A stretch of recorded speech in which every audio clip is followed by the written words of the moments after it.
So we look forward to having some students from Belgium because, of course, this area has been declared by the government as one of the most backward areas of India.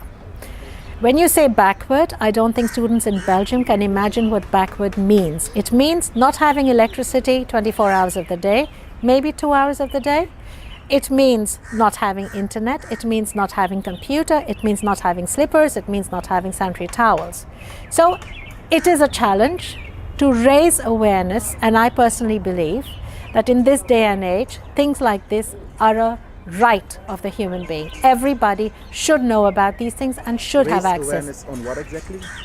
So we raise awareness about personal hygiene. We raise awareness about how you don't need to stay in the village itself. You can actually go outside the village, but in the district to have a living.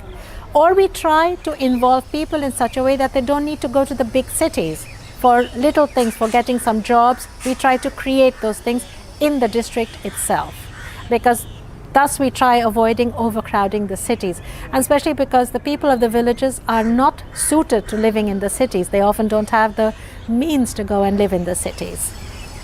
So of course there are a lot of challenges, but it is extremely interesting. First of all, it's in the foothills of the Himalayas. It's a very beautiful area. It is a very, very old area of India, because this is where Buddha was born, not far away from the Nepal border. This is where he died.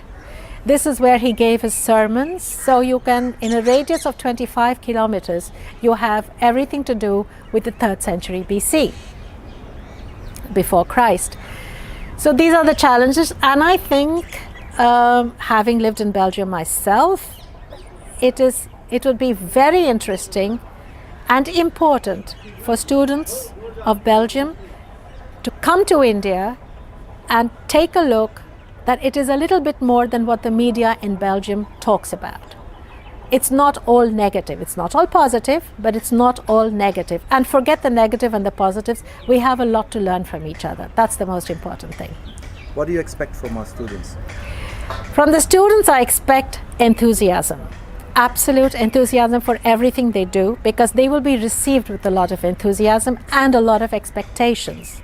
The moment the students will be in this area, the children will want to learn English from them, first of all, because English is not the strongest language. So even broken English is good than no English. But language is something that the Indians have never bothered about, because they manage to communicate however. And you will learn. 6 months is a long time. You will learn. The one thing you will learn, and this will be the most challenging, is patience. Everything goes much more slowly. You are dealing with a mindset that for centuries has not changed. And I'm not just talking about a woman being a second-class citizen. You will find that in this area, women are not second-class citizens. But yet they don't have the power, or they feel they don't need the power. And not even power, they feel they don't need the right to think for themselves, or to own the money for themselves, or to buy a packet of sanitary towels if they need it. So I think it's just going to be plain interesting. And 6 months is not a long time in anybody's life, so why not give it to India?